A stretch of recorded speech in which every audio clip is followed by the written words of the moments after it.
Hello guys, welcome to Twilight Whispers. I hope you all are happy and feeling good. Tonight's topic of discussion is an enduring mystery that I actually haven't seen a lot of coverage on so far, dubbed the impossible murder by those privy to that time.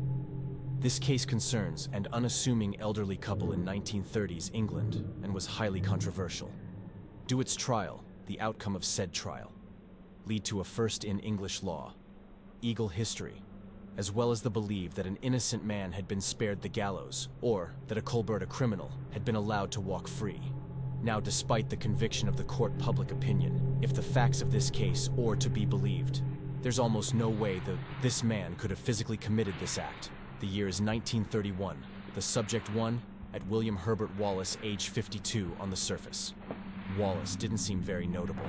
He was an insurance agent at Prudential, and lived what most would consider to be a pretty quiet life. His younger days were a bit more colorful, having our jobs in places like India and Shanghai, before health issues ultimately forced him to return to England. One might argue that this was a blessing in disguise, because in 1911, Wallace met Julia, and just 2 years later, the couple would marry eventually, settling down at 29 Overton Street in Liverpool and Field District. The Wallaces never had any children, but nonetheless seemed to perfectly content. They generally kept to themselves, and despite living at 29 Wolverton for a decade and have none of the neighbors ever notice any sort of tension between the two, in fact may describe them as a seemingly loving couple. Julia per Wallace was an excellent pianist and watercolor artist who was also fluent in French and had what he considered to be a very cultured literary taste. Wallace dabbled in science and philosophy and was described as intellectual, albeit a bit fuzzy and pedantic at times. Still, he did try his hand at the arts, taking up a handful of violin lessons at age 50, presumably, so he could attempt to play music with his wife together. The couple enjoyed trips to the countryside, as well as the occasional night out at the cinema of Wallace's many hobbies. However, there was one that stood out from the rest: chess. While his skills as a player are up for debate, there's no denying that the man was enthusiastic. In fact, it was one of the few things that can manage to get Walls out of the house and away from Julia. As it turns out, however, in a cruel twist of fate, a chess match would mark the beginning of the for this couple. January 19th, 1931, Monday. The day is now over, and Wallace has just settled in for his match within a local championship competition before he could begin. However, he was flagged down by the venue's owner, who received a phone call some half an hour before Ball's arrival. The owner explained that the caller spoke in a strong, gruff voice and, rather than calling back later, preferred for Wallace to meet him at his home the next evening around 7:30 p.m. Why the caller claimed to be a potential client, looking to sort of insurance for his newly 21-year-old daughter. In fact, the caller claimed that it was his daughter's birthday, and that that's actually why you couldn't call back later. He claimed that his name was R.M. Call True, which I'll be calling Q for. This point forward, his address, 25 Menlove Gardens, East Moseley Hill, Wallace, due to fully jotted down all these details, but was very quick to admit that none of it sounded familiar to him. In the slightest, he asked around and no one else to recognize the man, nor his address either. The reason for this will become apparent. Surely it's unclear whether or not Wallace won his match. But nonetheless, the night seemed to play out as usual, and in no time at all, Wallace was on his way back home. January 20th, 1931, Tuesday. On what appeared to just be another Tuesday, Wallace reportedly worked as he always did. Cliché insurance money from clients between the hours of 3:30 and 5:45, according to those who did business with Wallace that afternoon. He seemed quite normal, even cracking jokes and enjoying tea with one of them once Wallace was done doing his rounds. He presumably went home. That's what have been at about 6 p.m. at this point. It's between 6:30 and 6:45 p.m., which to most might not sound like a big difference, but as we'll soon find out, this minor detail became somewhat of the crux of the entire case. Whichever it was, Julia was still doing fine around this time, going about her day as usual. We know this because this is a local no-boy start by to collect Julie dues, a business transaction, right before the poor woman would meet her untimely end. Meanwhile, bits and pieces of witness chatter would allow us to follow Wallace once more. It's now approximately 7:10 p.m. Wallace spotted some 20 minutes away from his home, at connecting to the next tram line on his journey to find Q in Menlove Gardens East. Since Wallace was unfamiliar with the area, He made sure to badger everyone and everyone he could for directions, tram operators, policemen that no one was spared now. Here's where an interesting issue of Rose there indeed was a mental of Avenue, as well as middle of gardens west, south, and north, but no middle of gardens east. Some who gave all directions told him this, while others assumed that Menlo Gardens east must be somewhere near the other Men Loves, as one would guess. Once Wallace was in the Men Love area, he again asked around some more, but as expected, no luck. By 8:20, the search was looking fruitless, and Walls decided to turn back, despite the potential new client. The next update we get comes from Wallace's neighbors at number 31, at around 8:45 p.m. at the we're getting ready for a night out and about when they suddenly heard knocking coming from outside, upon checking. They found a perplexed-looking Wallace, who quickly asked them if they notice anything strange going on, also pointing out that he tried both the front and back doors with his keys, but they didn't seem to be working with his neighbors now, standing by to assist Wallace once again, tried to gain entry his back door, and for some reason, this time, the key worked. The door popped open, leading to complete darkness. Wallace walked in and started lighting lamps. He went upstairs to check the bed, room, and eventually back downstairs once again, that is, when he reached his sitting room and when he found his wife's a lifeless body on the floor, just in front of the fireplace. Blunt force injuries to her head made it apparent that Julia was well past the point of being helped. The early investigation didn't exactly do much for this case. In fact, it was opened up more questions instead of answers. All things considered, the Wallace home wasn't all that disturbed safer. A few things slightly out of place. Blood wasn't found anywhere else, aside from the body, none. The bathtub, nor the clothing. Wallace himself was worried that day. There was a cabinet that was cannon to along with, of 4 pounds. Had to be missing from the cash box inside, but other than that, there didn't seem to be anything that would indicate a robbery had gone wrong. Here there was also an issue of a missing fireplace poker along with what was described as an iron bar, the latter of which was allegedly found several years later during a renovation of property. The poker, however, if it was even missing at all, he has never been seen since, and to many, it was the most probable weapon in this case, especially considering where Julie's body was positioned. Now, the area surrounding the home had been searched, but the poker was just never found. It goes without saying that in cases like this, you naturally look at every lead that you can manage to dig up. In the case of the Wallaces, there were no substantial tales of infidelity or falling out of love, no obvious third party that might want Julia dead again. Julia was quite shy and kept to herself and her husband. It seemed almost unbelievable that someone would want to do her harm, and in such a gruesome way at that. If not a burglary, then what was the point of all this? Of course, it's heavily assumed that whoever he was, he must have been the killer. His summoning Wallace to Middle of Gardens East was simply to get him out of the way.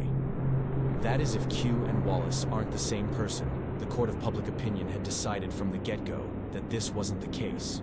That Wallace was guilty. To them, only one person could have motive to kill Julia, and this automatically made Wallace the culprit. This attitude was reflected by the jury, who after a 4-day-long trial took only 1 hour to sentence Wallace to the gallows. This, despite lacking a smoking gun, the judge presiding over the case strongly disagreed with the jury, in fact reminding them of their civil duty to find Wallace not guilty unless they could be sure, based on the evidence, that he had, in fact, killed Julia Wallace. The judge explained that the question in this particular trial was not who killed Julia, but rather did Wallace kill Julia, and if so, what was the proof? If another hadn't committed the crime, it would be up to the investigation to find that out.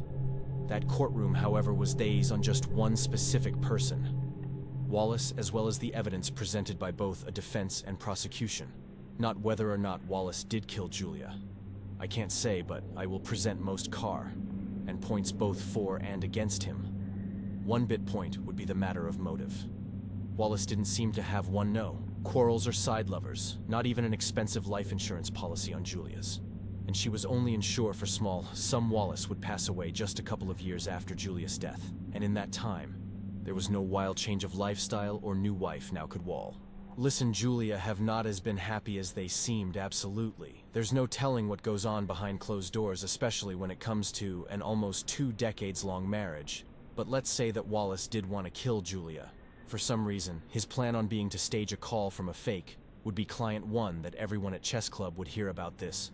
along with his Tuesday evening wild goose chase, would be tight alibi. The evidence, according to the prosecution, the call from he was traced to a phone booth, a mere 400 yards away from the Wallace household. Had Wallace left his home at about 7:15 that night, he would have reached the phone booth by around 7:18, just in time to make the 7:20 call that the owner of the venue would later answer. After all, the supposed stranger to Wall somehow knew schedule well enough to know that he'd be at the chess club. How's that possible? While to this Wallace's defense had a few rebuttals. The venue owner claimed himself that he would be a stretch of Wallace had been the one to call, and his opinion Quay sounded nothing like the man. If we do assume that Quay was some third-party criminal, then he could have been watching Wallace. We've having seen him pass the phone booth and taking this as the signal to make his move. Now why didn't he just kill Julia? Then no one knows. As for how Q would have known of was a schedule. Well, as it turns out, since Walls was participating in a championship game, his name was actually readily available on the club's roster, which anyone could view. It goes without saying that if Q was someone else, he must have known the Walls as closely enough to where he didn't want to be recognized and leaving a message with the venue owner, instead of waiting for Wallace to be present and then calling back, or perhaps leaving a message with Julia, who was obviously home when he made the call to the chess club. Perhaps the most contentious point of this whole case, though, is the matter of whether or not Wallace could have even physically committed the crime, and this comes down to a matter of timing. The milk boy claimed to have seen Julia at 6:30 p.m. The next time we hear from Wallace is at approximately 7:10 p.m., at a location 20 minutes away. This means that at the latest, Wallace would have had to leave his home at 6:50 p.m. in order to make his 7:10 position. With this in mind, Wallace would have had to kill Julia, clean up, knock your blood. New worlds in the house, ruffle up the area slightly, all between 6:30 and 6:50, 20 minutes at most. Now this in and of itself is already a feat. Speed would be one thing, but precision as well. Again, the house was basically spotless as far as blood went. So the idea of someone in that much of a hurry keeping things clean is a stretch now. A scratch, yes, but perhaps not impossible. 6:30 p.m. was what the prosecution was banking on. But it wasn't as concrete as they'd hoped. While the milk boy claimed that he picked up Julia's payment 6:30 p.m., a local paper girl testified that the boy wasn't that Wall's door at number 29 by the time she left number 27, allegedly around 6:43 p.m. A few neighborhood boys would corroborate this claim to have seen the paper roll leaving a few minutes after 6:45. Now why does it matter? If Julia was actually lost in around 6:45, it makes Wallace's involvement essentially impossible. It would have left him with only about 5 minutes to murder his wife, clean up, etc., etc. If you recall, Wallace was found by his neighbors outside of his home. Claim that his key didn't work either. Or once his neighbors were fully present, he wants to try the back door, and lo and behold, it suddenly worked just fine. Now that absolutely sounds suspicious. But the issues here lie in the fact that these doors' unlocks were never closely examined. The front and back doors are often mentioned here, but there was also supposedly a third door connecting directly to the kitchen. Which one was used at any given time is already unclear. But one thing that could explain all of this is that whichever door Wallace had gained entry with had a rusty lock or handle. According to Wallace, the mechanism was faulty and would sometimes get stuck. And if you've ever had a similar issue, you'll know how much for paint it can be. But what about the state of the home itself? Sure, a small sum of £4 had allegedly been taken, but why not more if this was indeed a robbery? Or why not take as much as possible? Well, I think it's pretty safe to say that this was never just a robbery, even if a few small things had been taken. Counterpoint though, if Wallace wanted to stage this as a robbery, then the same question applies. Why not make it look more like a robbery? We could go on. But only one truth is apparent right now. This case simply had nowhere to go. No smoking gun for Wallace, and no obvious leads to who might have done this, if not him. In the end, Wall's sentence was overturned due to insufficient evidence. The first time that this was ever done in English legal history, while Wallace was able to walk free per the courts. The same couldn't exactly be said of his personal life. Wallace was still very much a guilty in the court of public opinion, and was harassed to the point of having to relocate in just a few short years. Wallace's health issues, we catch up to him, and in 1933, he passed away, following his death.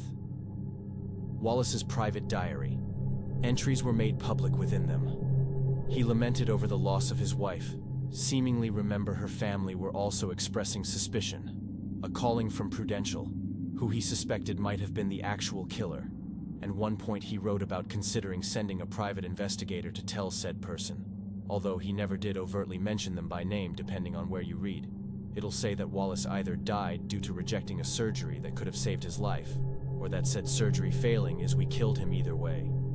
The men definitely wasn't living large after Julia passed. Now, if we do, you assume that Wallace was innocent.